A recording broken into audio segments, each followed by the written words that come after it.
no sea un fracaso en la oración. No hay un pecado en mi vida o en su vida que la oración apropiada no hubiera podido evitarlo. No hay ninguna necesidad en mi vida o en su vida que la oración adecuada no pueda solucionar. Si algo es la oración, entonces es casi todo. Y sin embargo, muchos de nosotros tenemos dificultades al orar. Y les hablo como un hombre que nunca en la vida he estado satisfecho con mis oraciones. Y yo creo que usted tampoco está satisfecho con las suyas. Para muchos de nosotros es un ejercicio que lo hacemos más como obligación. Para otros puede ser una alternativa para la acción o una excusa para la ociosidad. Pero para una gran mayoría es una fuente de poder no aprovechada. Ahora su vida espiritual o la mía no se levantará por encima de nuestras vidas de oración. Por eso debemos aprender cómo orar. En este pasaje de las Escrituras, Jeremías está en problemas. Y está en problemas por predicar la verdad. Sedequías, el rey, lo ha puesto en prisión. Y ahí en la prisión, Dios misericordiosamente le habla y le invita a orar.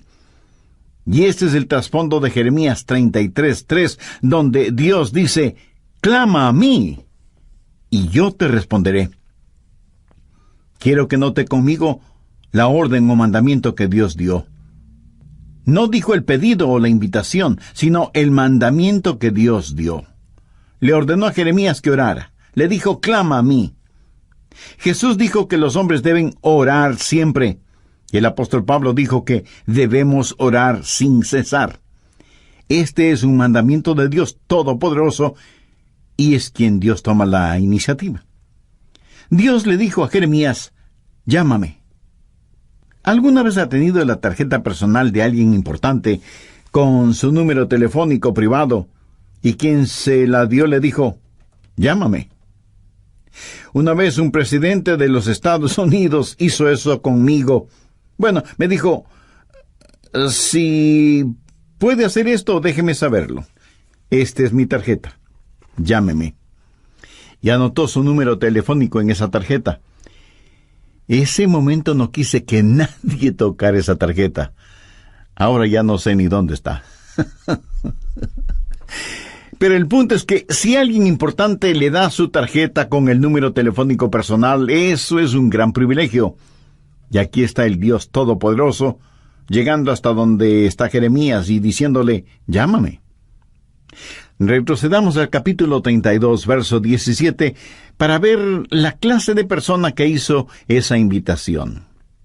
Jeremías dice, «Oh Señor Jehová, he aquí que tú hiciste el cielo y la tierra con tu poder, y con tu brazo extendido.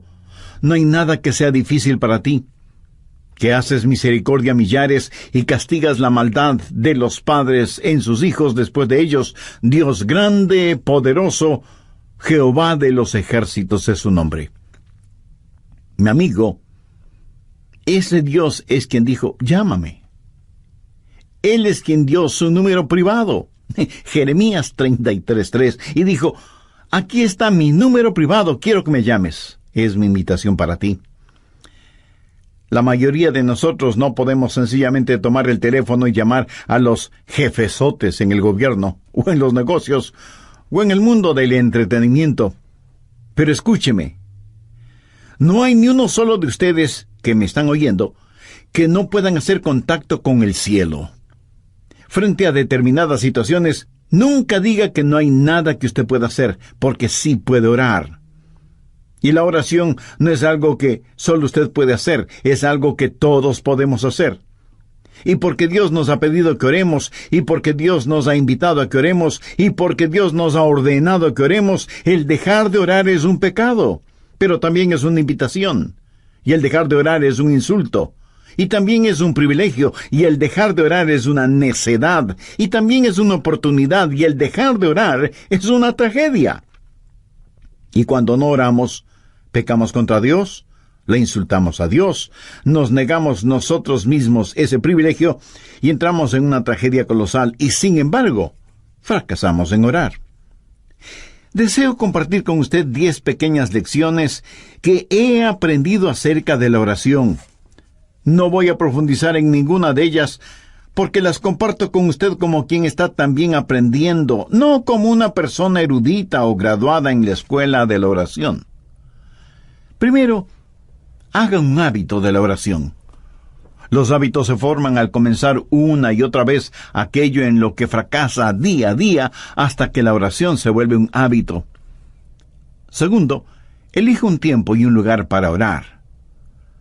Ahora, no deje de orar a cualquier hora y en cualquier lugar, pero designe una hora específica y un lugar determinado para orar. Tercero, haga de ese tiempo y lugar lo más óptimo para usted. No lea la biografía de alguien quien oraba a una hora determinada por la mañana o por la noche para tratar de imitarlo. Encuentre el tiempo cuando su mente esté alerta, cuando su atención es fuerte. Para algunos de ustedes, eso puede ser después de despertarse. Para otros será después de la primera tacita de café. Para otros será después de que los hijos se han ido a la escuela. Pero lo importante es que usted encuentre el mejor tiempo, porque no hay nada mágico acerca de determinada hora.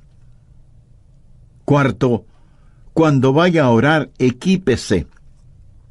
¿Qué quiero decir con esto? Sencillamente que tenga su Biblia, un cuaderno para notas, lápiz o bolígrafo o esfero, o como usted lo llame, y su material devocional. Para mí sería casi inimaginable el tratar de tener mi tiempo de oración sin mi Biblia y un cuaderno de notas. Yo espero que Dios me diga algo. Y si Dios me dice algo, quiero estar listo para anotarlo. Y aunque ya lo he dicho antes, lo voy a repetir ahora. La más débil de las tintas es mejor que la mejor memoria. Quinto, comience su oración leyendo la palabra de Dios. No ore primero para después leer la Biblia. Lea la palabra de Dios y después ore. Lo que Dios tenga que decirle a usted es más importante que lo que usted tenga que decirle a Dios, y su oración será mejor nutrida, avivada, entusiasmada, instruida y guiada cuando usted se hunde en la palabra de Dios. Sexto, aprenda a orar durante todo el día. En 1 Tesalonicenses 5:17 leemos: orad sin cesar. Una de las cosas que me ha bendecido al leer la vida de Dwight L. Moody, quien fuera el Billy Graham de su tiempo, es lo siguiente. Dicho por su biógrafo: nunca hizo oraciones largas, pero nunca pasó demasiado tiempo sin orar. ¿No es eso extraordinario? Nunca pasó demasiado tiempo sin orar. La oración fue para Moody un estilo de vida, y cuando algún asunto surgía, él oraba por eso. Yo tengo el hábito de orar por otros pastores cuando leo los boletines de sus iglesias. Oro por las iglesias cuando paso frente a ellas. Oro por las personas a quienes escribo cartas. Y aún mi correspondencia oficial es, para mí, motivo de oración. Leo el periódico buscando oportunidades para orar, no solo por las personas que han sufrido alguna tragedia, sino por aquellos que ocasionaron la tragedia. Y a medida que lee su Biblia, pregunte: Señor, ¿qué significa eso? Explícamelo. Hable con Dios. El otro día yo estuve en mi automóvil y le decía al Señor que le amaba, y comentaba con él una hermosa puesta de sol. Estoy seguro que a Él le agrada el que sus hijos aprecien las cosas hermosas que Él ha creado y que se lo digan. Séptimo, mantenga un registro de sus pedidos de oración y de las oraciones contestadas. Yo no hago esto tan bien como otras personas lo hacen. Tengo un cuaderno y escribo necesidades de oración y pedidos por los que he orado. El otro día estuve revisando uno de esos cuadernos de hace 10 o 15 años atrás, y fue una bendición increíble el ver cuántas oraciones Dios ha contestado, por algunas de las cuales ni siquiera le había agradecido. Amigo, Aumentará su fe si mantiene un registro de sus oraciones, lo que solicita, lo que recibe y cuando lo recibe. Octavo, cuando ora, póngase la armadura de Dios. No faltará quien me pregunte, pastor, pero si voy a orar, ¿para qué necesito ninguna armadura? Porque, mi amigo, la oración es una verdadera batalla. Aunque usted no lo crea, toda la artillería del infierno estará en su contra cuando ora. Quiero decir, justo cuando usted va a comenzar a orar, el perro comienza a ladrar, el bebé llora fuertemente, el teléfono suena, alguien llama a la puerta, los niños empiezan a pelear, algo se quema en la cocina y mil y una cosas más, y usted siente que tiene sueño y su mente comienza a divagar, etcétera, etcétera. ¿Necesita o no ponerse la armadura de Dios cuando va a orar? Definitivamente que sí. Noveno, si usted está solo o sola, ore en voz alta. Hay algo muy especial en orar en voz alta, vocalizando su oración. Por lo menos le ayuda a su mente a no divagar. Si está en un sitio en donde no moleste la privacidad de nadie, ore en voz alta. Ahora, no creo que es una buena idea el orar en voz alta cuando está en medio de una multitud. Alguien pudiera pensar que usted ha perdido un tornillo en la cabeza y pudiera terminar en el manicomio. Ahora, si su mente es como la mía, querrá hacer cualquier otra cosa cuando usted comienza a orar. ¿No ha notado cuán difícil es permanecer enfocado cuando empieza a orar? Y es justo cuando comienza a orar que su mente empieza a pensar, bueno, necesito hacer esto y aquello y lo demás allá. Bueno, tengo un secreto que lo leí en alguna parte, lo puse en práctica y da maravillosos resultados, ya se lo diré. Décimo, si la cosa que distrae su atención de la oración es tan importante y está en su mente, ore por eso. ¿Sabe de lo que estoy hablando?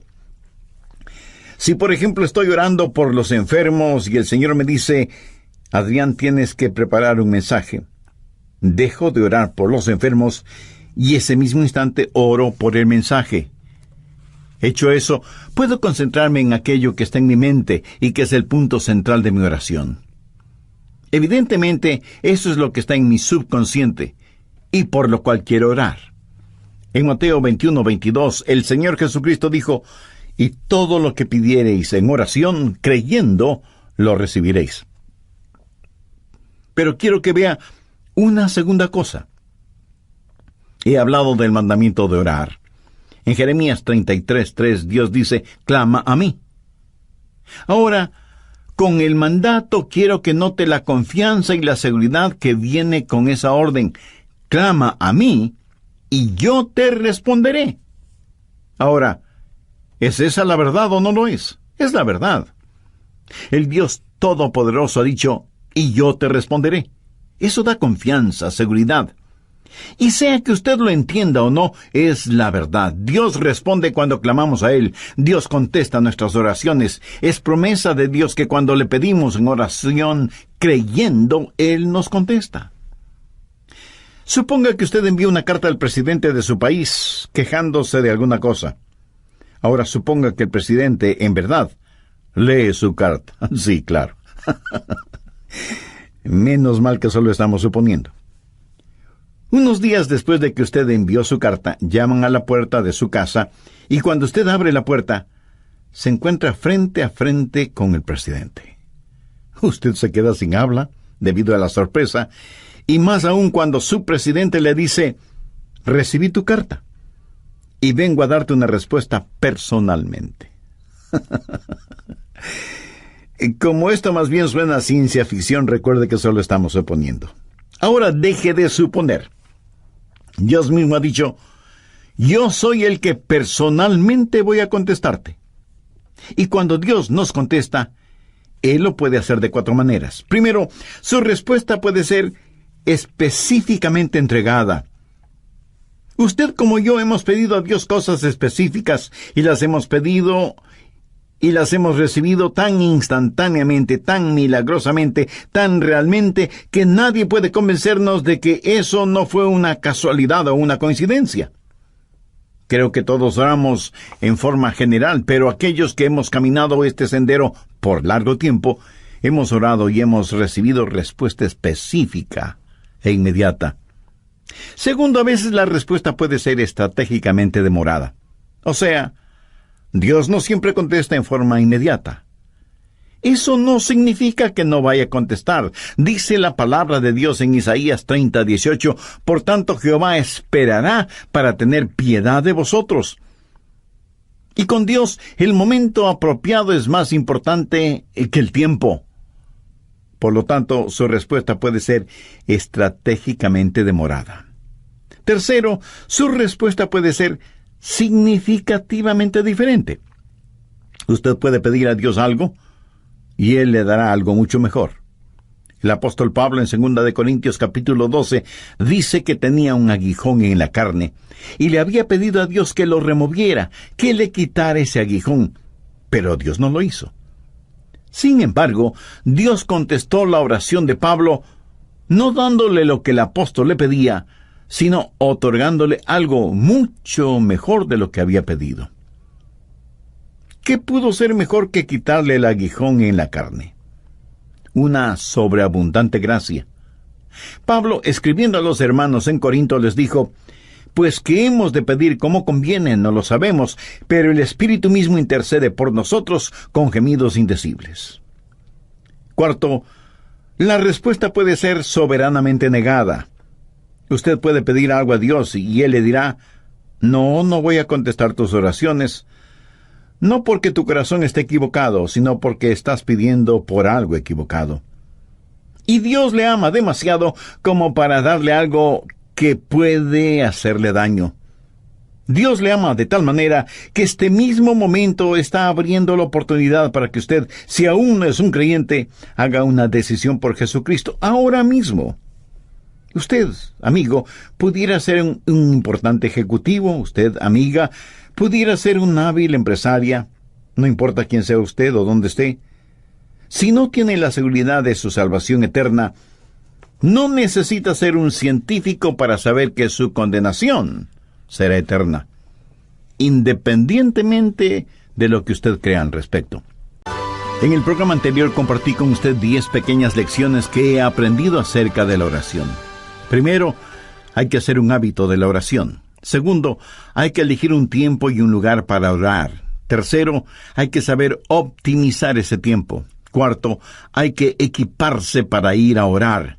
Quinto, hay que leer la palabra de Dios antes de orar. Sexto, hay que saber orar durante todo el día. Séptimo, es bueno mantener un registro de oraciones pedidas y contestadas. Octavo, para orar hay que ponerse la armadura de Dios. Noveno, si usted está solo o sola, ore en voz alta. Y décimo, si lo que le distrae de la oración es importante, ore por eso. También vimos que cuando Dios contesta, lo puede hacer de 4 maneras. Primero, su respuesta puede ser específica e inmediata. Muchos de ustedes, así como yo mismo, a veces hemos recibido respuestas inmediatas a nuestras oraciones. Segundo, su respuesta puede ser estratégicamente demorada. Dios no siempre contesta en forma inmediata. Su respuesta puede demorar, pero siempre será en nuestro beneficio. Para Dios, el momento apropiado es más importante que el tiempo. Tercero, su respuesta puede ser significativamente diferente. Dios le puede dar algo totalmente diferente de lo que usted pidió, pero siempre será algo mucho mejor de lo que fue su pedido. Cuarto, su respuesta puede ser una negativa soberana. Cuando Dios no contesta su petición, no es porque necesariamente haya pecado en su vida, sino porque su petición está equivocada. Y Dios jamás le dará algo que pueda dañarle, no importa con cuánta intensidad se lo pida. Por ejemplo, una jovencita cristiana puede enamorarse apasionadamente de un joven no creyente, carnal, mundano, Pero ella, cegada por lo que cree es amor, le pide a Dios que le dé a ese joven por esposo. No le pide a Dios que el joven se convierta. Dios, para protegerla, le niega su pedido. Ella, de todas maneras, se une a ese joven, y esa es una receta segura para un fracaso matrimonial y espiritual. Yo creo que todos nosotros agradecemos a Dios por las oraciones contestadas, aunque debo admitir que muchas personas ni siquiera le agradecen a Dios por haberles contestado positivamente. Permítame decirle lo que yo he hecho. Le he agradecido a Dios por las oraciones no contestadas. ¿Usted alguna vez lo ha hecho? Ruth Graham, la esposa de Billy Graham, alguna vez dijo: le agradezco a Dios por las oraciones no contestadas. Si Dios hubiera contestado cada una de mis oraciones, cuando le pedí algo, 5 veces me hubiera casado con el hombre equivocado. Y siempre estamos orando, pidiendo cosas. Señor, esto es lo que quiero. Señor, ¿puedes hacer esto por mí? Y Dios dice: no sabes lo que estás pidiendo. Y pienso en algunos personajes bíblicos que pidieron a Dios que les quitara la vida cuando se vieron frente a dificultades. Moisés fue uno de ellos. Elías también le pidió a Dios que le matara. Y Jonás hizo la misma petición. Nosotros estaríamos ya hecho polvo si Dios contestara todas nuestras peticiones. Clama a mí y yo te responderé. Y la respuesta de Dios puede ser sí, no, te daré algo mejor o espera. ¿Qué he compartido con usted hasta este momento? La orden o mandato, la confianza o seguridad, y finalmente veamos la conquista. Clama a mí y yo te responderé y te enseñaré cosas grandes y ocultas que tú no conoces. Dios se ha revelado a sí mismo como un Dios que puede hacer lo que desea hacer. Veamos nuevamente Jeremías 32:17. Oh Señor Jehová, he aquí que tú hiciste el cielo y la tierra con tu gran poder y con tu brazo extendido. No hay nada que sea difícil para ti.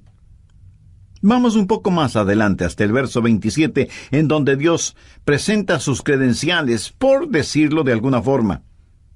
He aquí que yo soy Jehová, Dios de toda carne. ¿Habrá algo que sea difícil para mí? En otras palabras, Dios está diciendo que, siendo como es todopoderoso, Él puede hacer aún aquello que desde nuestro punto de vista humano es imposible hacer.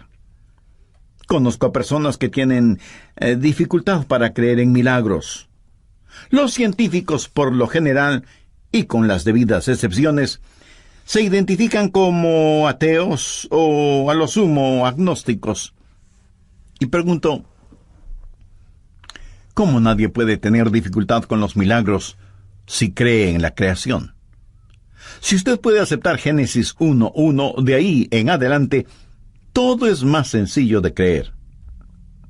La gente habla mucho de las leyes de la naturaleza, y realmente no saben de lo que están hablando porque no existe tal cosa como leyes de la naturaleza. Lo que sí existe son las leyes de Dios que la naturaleza obedece. Dios no obedece las leyes de la naturaleza, es la naturaleza la que obedece y con exactitud las leyes de Dios. De paso, bien vale la pena mencionar que la naturaleza obedece mejor las leyes de Dios que los humanos, aunque somos los humanos los que nos hemos puesto la etiqueta de ser inteligentes. Dios lo creó todo, y lo creó como quiso crearlo. Jamás piense que Dios tuvo necesidad de nombrar varios comités de ángeles, serafines y querubines para que le asesoren en cómo debía crearlo todo. Si tal hubiera sido el caso, a lo mejor nada existiría, porque usted sabe cómo marchan las cosas cuando están de por medio los famosos comités, ¿verdad? Pero no permita que nadie le diga que la época de los milagros ya pasó. En Génesis 18:14 encontramos una muy interesante pregunta. ¿Hay para Dios alguna cosa difícil? Mi amigo, el problema no es con Dios y su habilidad. Anote al margen Mateo 17, los versos del 19 al 21.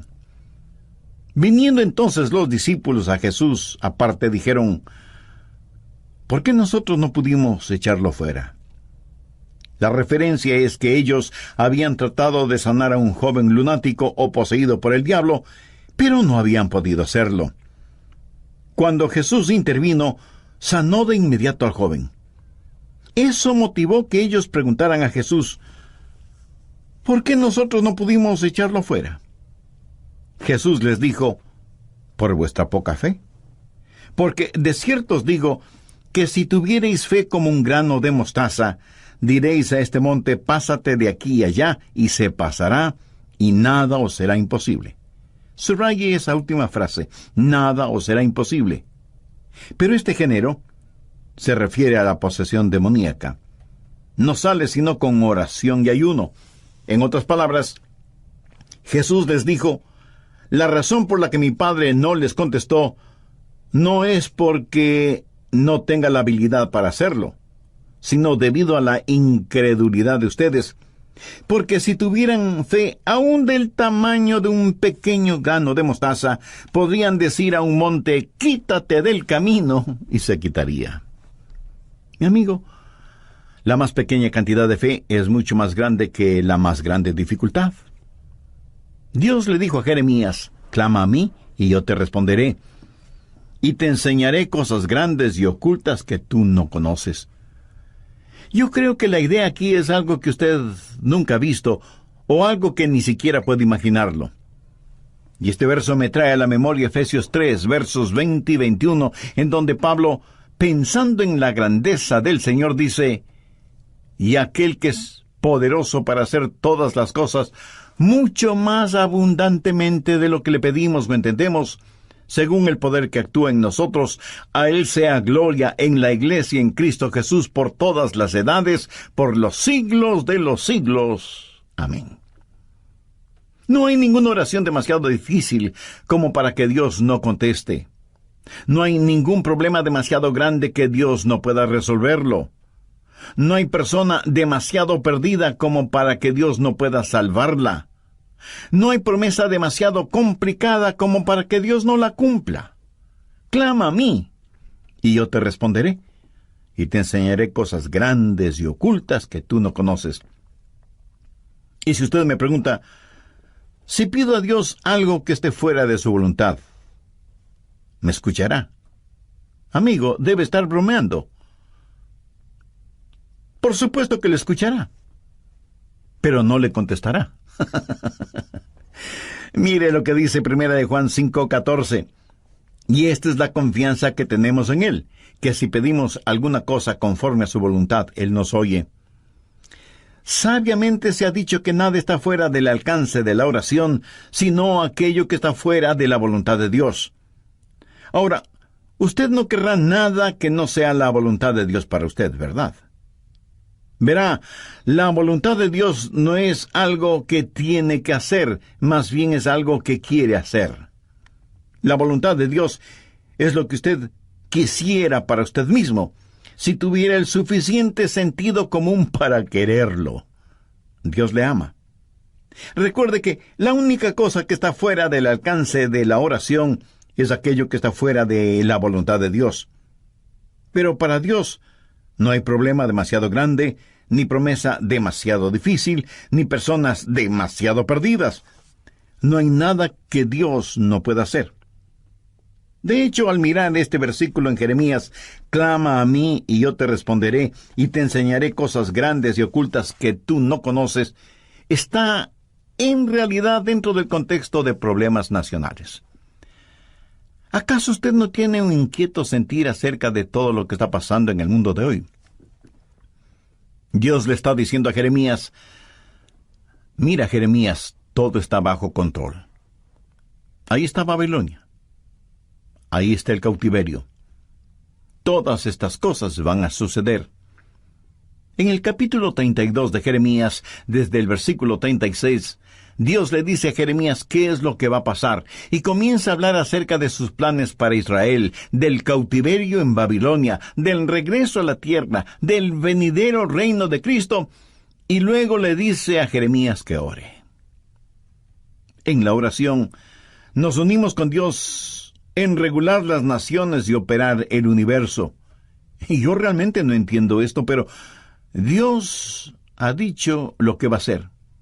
Y nada de lo que nosotros hagamos podrá detenerlo. Y sin embargo, se nos dice que debemos orar para que venga su reino. Sabemos que un día vendrá, pero se nos dice que debemos orar. Preparando este mensaje acerca de la oración, no pude dejar de pensar qué arma es la oración en tiempos de calamidad nacional o en tiempos de cualquier clase de calamidad. Varios países del mundo tienen ya cohetes con cabezas nucleares, teledirigidos, y que dan en el blanco con precisión absoluta. Hay cohetes que pueden ser disparados desde la superficie de la Tierra, desde las profundidades del mar o desde las alturas espaciales. Pueden viajar sin que nadie los detecte, y tan velozmente como el pensamiento, y pueden tener una detonación demorada. Y si al decir lo que voy a decir usted piensa que estoy cambiando de tema, no es así. Solo escúcheme atentamente. ¿Sabía que en Juan 17 Jesús oró por usted y por mí? Veamos el verso 20. Mas no ruego solamente por estos, sino también por los que han de creer en mí, por la palabra de ellos. Ahí usted puede poner su nombre, o yo puedo poner el mío. Usted puede comenzar a orar ahora si es que tiene niños pequeños en su hogar, por las personas con quienes se casarán.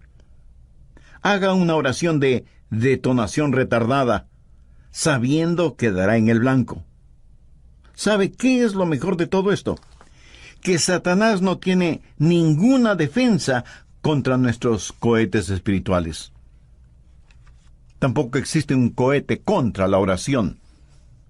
Dios dice, clama a mí en tiempo de problemas, en tiempo de calamidades, y yo te escucharé. Amigo, yo no estoy haciendo esa promesa. Es la promesa de Dios en Jeremías 33:3. Clama a mí y yo te responderé y te enseñaré cosas grandes y ocultas que tú no conoces. Cosas que son mucho más abundantemente de lo que pedimos, ¿me entendemos? Mi anhelo es que en su corazón usted pueda decir, Señor, enséñame a orar. No, enséñame cómo orar, sino sencillamente, enséñame a orar. Necesitamos orar. Le agradecería que usted ore por mí, para que mi oración pueda ser más estratégica. No quiero ser un hipócrita acerca de la oración y pedirle que haga algo que yo no lo haga.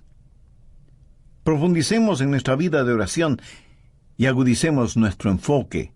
Vivimos en días tenebrosos y los hijos de Dios necesitamos orar. La forma de orar es tener la capacidad de decir, Padre, nuestro Padre. Pero Dios no puede ser su Padre, a menos que usted haya nacido en la familia de Dios. Y para eso, la Biblia dice que hay que nacer de nuevo. Cuando usted recibe a Jesucristo como su Salvador y Señor, ese momento Él se vuelve su Salvador, su mediador entre el hombre y Dios el Padre. Cuando lo recibe, usted nace en la familia de Dios y puede orar en el nombre de Jesús. El mismo Señor Jesucristo dijo, si algo pidiereis en mi nombre, lo haré. Pero usted no puede pedir nada en nombre de Jesús hasta que le haya recibido como Señor y Salvador. Si usted todavía no es salvo, puede serlo este mismo momento. Puede tener esa seguridad ahora mismo. Y si entre quienes me están escuchando hay alguien que no conoce a Cristo en forma personal, donde quiera que usted esté, quien quiera que usted sea, Cristo está esperando su invitación para entrar en su corazón y darle vida eterna. La Biblia dice, cree en el Señor Jesucristo y serás salvo. Crea que Él es el Hijo de Dios que pagó por sus pecados, derramando su preciosa sangre en la cruz del Calvario. Crea que Dios, el Padre, le levantó con poder de entre los muertos. Crea que Él no solo puede salvarle, sino que quiere salvarle si solo confía en Él. Si este mismo instante usted confía sinceramente en Él y le recibe como su Salvador y Señor, sus pecados le serán perdonados inmediatamente. Cristo morará en usted permanentemente y el cielo será su morada eternamente.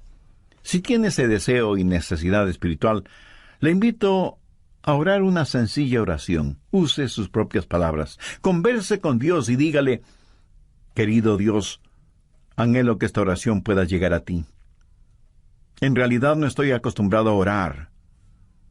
Y no sé si lo que te estoy diciendo es orar o no. En todo caso, vengo a ti porque me reconozco pecador. Estoy perdido espiritualmente y necesito perdón y salvación. Sé que mis pecados merecen tu castigo, pero vengo en busca de tu gracia y misericordia. Señor Jesús, gracias por pagar con tu propia vida la culpa de mis pecados. Gracias por perdonarme, por salvarme, por limpiarme, por darme vida nueva y abundante. Ven a mi corazón. Te recibo como mi Salvador, mi Señor, mi Dios, mi guía, mi amigo. Ayúdame a vivir para ti y por ti. Toma el control total de mi vida y ayúdame a nunca avergonzarme de ti. Tú prometiste que lo que pidamos en tu nombre lo harás. Todo esto lo pido en tu santo nombre. Amén.